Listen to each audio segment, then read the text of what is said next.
care, brother. How you too now? Right. You know who I am. I don't know who you are. What's your name? Yeah, my name is Oscar, man. Oscar? Yeah. My name is Alicia. Hey, nice to meet you. Nice to meet you. This is my mother, Maria. All right, you guys are consider yourself, what's your nationality? Mexican? Guatemala. Oh, yeah, okay. Central America. So you said shalom to me because you recognize me as an Israelite? Yes. I would suspect. Okay, yes. So you know we do believe that blacks, Latinos, and Native Americans in this country are actually Israelites. Right. We're the chosen people of God. Yes. Right. Yes. Do you believe that? Or to what, as far as I've known, yes, that we are the lost children of Yahweh. You know, that we are lost children of Israel. Well, here's a card. You notice on the back it says that Christianity and Catholics call us Gentiles. Islam calls us the children of the book, and we need to figure out who are the real Gentiles and who is this children of the book. Right. Because in the Quran it says that the Israelites, that they need to follow the Israelites, and they're not doing that, right? They have their own world religion, right? And also in people don't believe that God has a chosen people, but he actually does. You see in Deuteronomy, in one verse it's going to tell you you're chosen and special, okay? In Deuteronomy 7 and 6, let me do it this way here. I can read it from easier. 7 and 6, it says, "For thou art an holy people," holy means set apart people, "unto the Lord thy God. The Lord thy God has chosen thee to be a special people unto himself, above all people that upon the face of the earth." Okay, that's what he says. So, and the only way we're really chosen, special, and holy is that we follow his law, statutes, commandments. Right. If we do what the world wants us to do, we're not special, holy, or chosen. Right. Yeah, that's up. So what he's doing is he's woken up his people so that we can come out here and tell them that they are the people of God, right? And we have a responsibility to return back unto him and do what he tells us to do. And even though it says he has given us benefits, even though we have not known him all these years, right? It's been over 2,700 years we've been in the land of Israel, all right? So that's a long punishment. Yeah, we all captivity. Yes. The Assyrians, the Romans, and so on and so forth. You know. And now here, America is Rome revived. Right. That's all it is. It has every of the other kingdoms in this land right here in America. Right. You got the pyramids here. You got the ziggurats, if you will. You got all kinds of things from the other kingdoms all in this one place, and it's the only place that has all those other kingdoms in it. Right. Which is interesting. People have done the study of the Mississippi River, same as the Nile. You have a certain portion of Israel that was on the east side and west side. It mirrors America. Right. So there's a reason why that is. We consider America to be Babylon the Great. Right. Yeah. Mystery of Babylon. And even it's not just Israelites saying it. Something like that. To the Revelations, considered like the one of the great whore, something like that. I'm not sure if I'm wording correctly. But yeah, and then also I came across something that when Christopher Columbus, supposedly had discovered America, that he had brought someone or several bodies that spoke three Hebrew, that spoke Hebrew, interpreters. Yes, he knew that there was people here already that were God's, he had a good guess. Yeah, or good. He had a good guess. Yeah. There's a movie called The Conquest. 1492, The Conquest.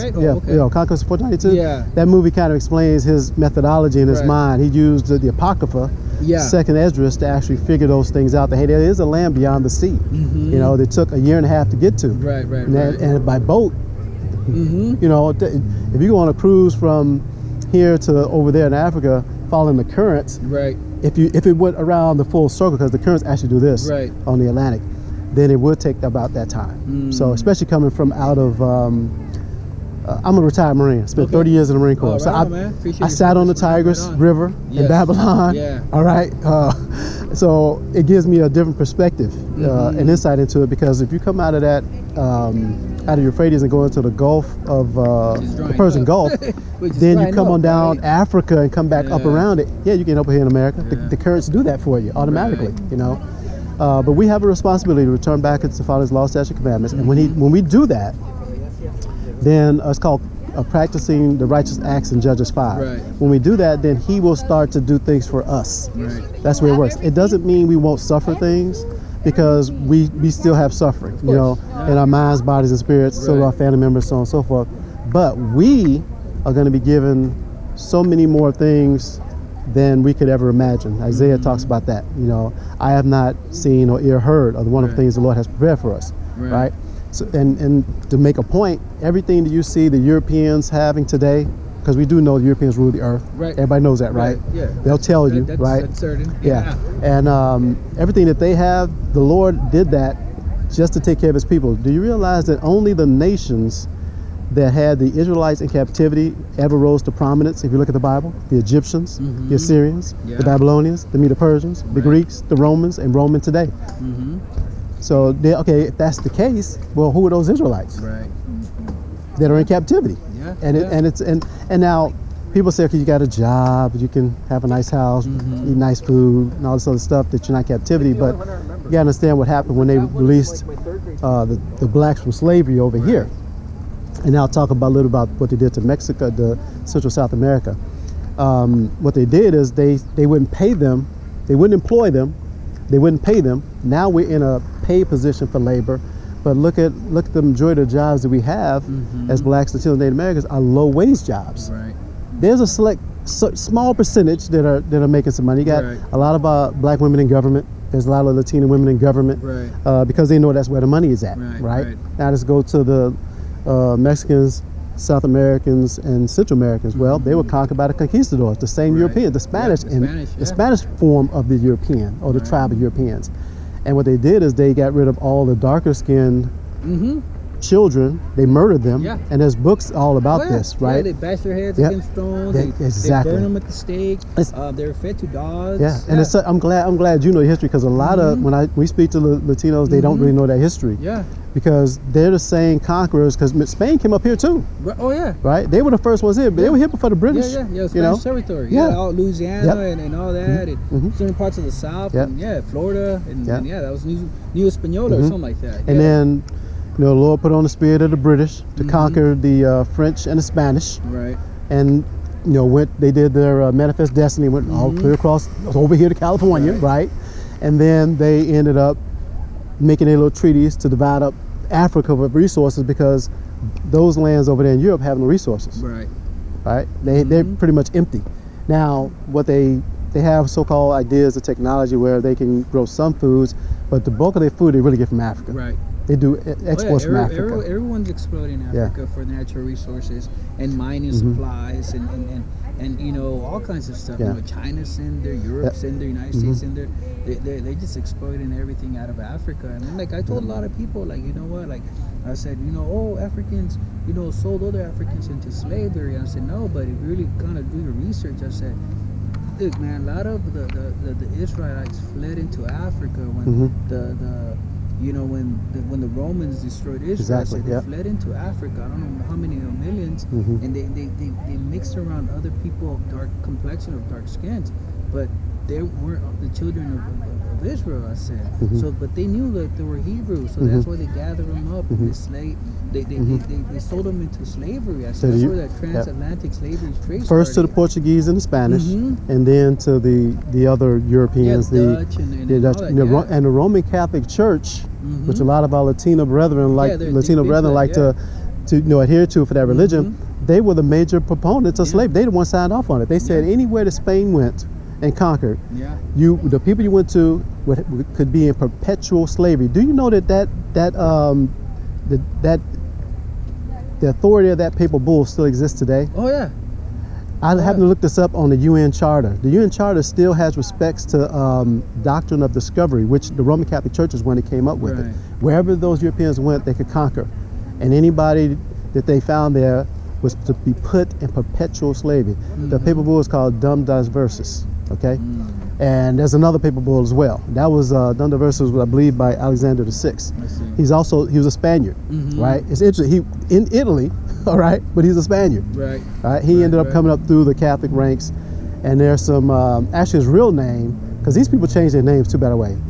Pope Francis, that's not his real name. Oh no, right? Absolutely, and that's not the real true Pope, because they have the black pope, not in not the skunk complexion, but right, you know, who rules in the background, in the shadows, you know, right, the black pope, the great pope, you know, the white pope, and so on, and you know the Borgias and all that. That's what I was going to say. Alexander VI is actually Borgia. His name is Rodrigo Borgia. His son was Cesare Borgia, who he painted as the image of Christ. Okay, the image we have of the white Jesus is actually Pope Alexander VI's son, who is Rodrigo Borgia, in his Spanish name. He made his son the new Christ, because before that, all the paintings over there, even the buildings, are all melanated images. All melanated images over there. Still to today, there's statues, there's frescoes, there's paintings in the catacombs.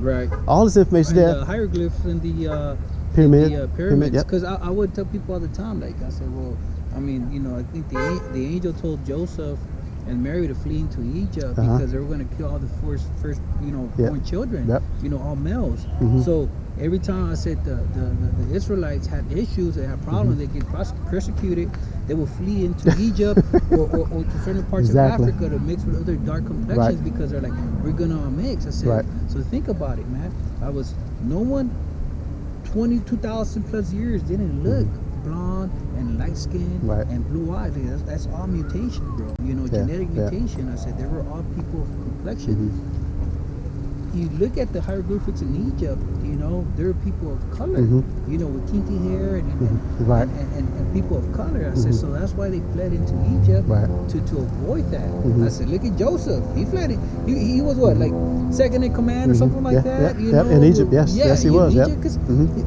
Exactly. You know, his skin color. So I said, I can't believe that Christ was somebody that had blue eyes and was, you know, pale and blonde hair. And the Bible even tells you what color God is. It tells you what color the angels are, and it tells you what color Christ is. And you got Revelation chapter 1 tells you what color Christ is. You got Daniel chapter 10 that tells you the description of God Himself. Hair of wool, you know, white woolly hair. And the angels described the same way. And you got the four sides of the angels' faces, because they're different being from mankind, but they have a face of a man, face of an eagle, face of a lion, and face of an ox. So if you have seen something huge, maybe, you know, maybe say this tall, say 7 or 8 feet tall, they had 4 side faces. I mean, you'd be horrified seeing something like that. Man. You know? A lot of people say that, you know, like UFOs or, you know, whatever. You know, a lot of people say, well, maybe those are the chariots, you know, of God, you know, who knows? You know, that's, well, you know? Book of Isaiah says that. It's the chariots of the Lord. And actually, I believe it's when Elijah said chariots of the Lord. I believe that's probably 1 Kings. That talks about that when Elijah went up in the chariot. So, yeah, man, I mean, these times we're living in, man, is just wicked times. Look at these storms, these wars, you know, all of these things. Shortages, you know, boys could be girls now, girls could be boys. You know, you can go ahead and good has become evil, and evil's become good. You know, and who's pushing it though? What nation of people is actually pushing all of these things in society, making laws to support it? It's only one nation or race of people pushing it, because a nation in the Bible is actually a race and a people. That's what a lot of people that read the Bible don't understand. When it says nations, it means peoples, right? And even when it says the seas, it's talking about people. It's talking about all the people on earth when it says seas. And then you have trees. Men are described as trees of righteousness, right? Because you know, talking about nations, you know, I was working at, you know, customer service once, and I was helping a client, Jamaican fella, and you know, we chopped it up. You know, we just had a connection. Hey, you know, we're from Jamaica. All right, on, man, that's cool. You know, whatever.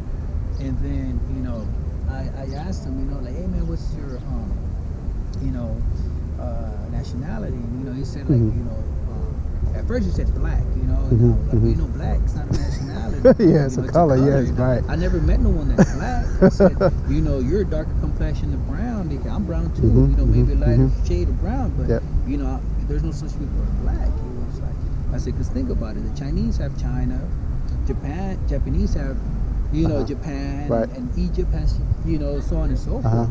I said, but I've asked certain people, like, you know, like what nationality you are, and they say black. And I said, black's not nationality. And I told them, like, you know, that, you know, based on what I read and kind of looked up, you know, I guess I'm not a scholar, I'm saying, but just whatever I kind of looked up, you know, and I said that we are the chosen people of God, like the lost tribes of Israel, those 12 tribes of Israel, you know, with indigenous people, known as American Indians, the people that call themselves blacks, Mexicans, Hispanics, so on and so forth. Like, we're all like, word? He was like, yeah. I said, if you read the Old Testament, Deuteronomy 28, they're like, what other nation of people have been taken from their land and put into ships and sold into slavery, and it says that you'll never see your land again. I'm like, think about it, like, no other people know exactly. your The Lord left it so that you didn't, there was no leeway for mistakes. There was no way somebody could say, hey, that's me too. Nobody could say that. It's only happened to one group of people. But we had we believe that the Latinos, everybody in basically Mexicans, Central South America, came from the northern kingdom of Israel. Because they were taken out first by the Assyrians. And then they were allowed to come over to this land. And there's actually even Europeans that documented this, all right? It's and the Mormon, it's a guy from the Mormon religion, I believe his name is... Not the founder? Not the founder, no. It's a researcher way after him. He wrote a book about the Native Americans. I see. And he was saying how they got over here, and those peoples in Central South America, how they came over. I can't remember Ethan Smith, I believe his name is the author. So if you look up that name, matter of fact, just to make sure, because I hate passing on. I think a book called The 13 Tribe. Yes. The 13 Tribe, actually, a Jew, but a European. Yes, he did. Yep. Like, nah, man, these are people they come from Isaac, and they come from Abraham, and and so on and so forth. But yeah, I think the so-called Jews that are in Israel right now, they're all converts, man. They don't have that. Actually, Ethan Smith wrote this book. It's called The View of the Hebrews back in 1825. Oh, okay. All right. This one also talks about the Native Americans actually coming over during that same, about the same period. I see. But when you had the conquistadors come over, they destroyed, they conquered, wonderfully, as the word says. So they did it to our people. Yep. They did to all of us, and we have to. And it's interesting because for those who don't believe that the blacks, Hispanics, Native Americans are Israelites, why is it that, and I'm trying to find this photo again, I had it, I'm trying to find it. But during the little uprising they had in D.C., somebody had a sign saying that the blacks, Native Americans, and Hispanics are next. We're coming for you. Wow. So, I mean, this is the Europeans saying it, yet the more clever ones will try to keep it under wraps, right? But there's some people that let certain things out, like dog whistle words. And there's plenty of Europeans that know that Christ was not a European. They admit it. It's all on, like, on social media everywhere. It's all over the place. They admit that we are the black, Hispanic, Native Americans are the Israelites. It's all over the place. And we're just trying to reach our people, but we know, per Zechariah chapter 13, 2/3 of our people are not going to listen. They're hard. 2/3 are not going to repent. So that means, guess what? The majority of God's chosen special people are going to die. Because that's what it says in Zechariah chapter 13. 2 parts shall perish and die because they won't repent. And the 1/3 we brought through the fire, right? Those are the ones that are going to be saved. Those are the ones that are actually going to commit themselves, repent, and be saved at the appropriate time. And we don't know what time that is. We don't know. There's no Israelites saying, hey, next year we're going to be, we don't know. We have no clue. But you got plenty of other nations out here trying to figure out a date. Especially Europeans. Why? Because they see the downfall of everything. Economics, their control of the earth. Biden said he did not want to fight Putin because it would be the third world war, and we don't want that. That's what he said in a national international conference. That guy's something else, so they know what the deal is. They know what position they're in. Look at California. Look at what's all this. See, people think the weather is the Lord does this. He gives the latter and early rains, right, for crops to feed us, to feed the people all around the earth. What is he doing? He said, did you see that rainbow, as a matter of fact, in Moreno Valley? I got a video on that. Check it out on that channel, because I talk about do you remember the covenant, though, about the rainbow? That's the important thing. That rainbow was literally right behind my house. Oh, wow. It was over the houses right across the street from my house. Right on. So I got a beautiful 20-second video loop of that rainbow. It was very beautiful. And they've taken that symbol from God for their own agenda and their own sick you know, to us. And the Lord, and the good thing about it is the Lord sees everything, is recording everything, and everybody's going to be judged for what they've done in their body, whether good or evil. That's from Ecclesiastes. So that's just what it is. I don't want to hold you up. It was a pleasure talking to you. You know, you stay in the light, man, and you know, appreciate your military service too. Oh, thank you. I work with a lot of ex-veterans. I work for an aerospace company, and I work with a lot of Marines. A lot of Army, you know, Air Force. So you know, appreciate your sacrifice too, man. You know, it was something else. I'm glad I'm out. Man, you what's your name, ma'am? Maria. Maria. Oh, that's a beautiful name. Yes. Yes. Mother of the Messiah. Yes. Universal name. Well, pleasure meeting you. Yes. You know, the Most High's work, man. Oh yeah, we'll do. I'll check out your all right, please channel, do, man. and pass it along too to anybody that's encouraged here.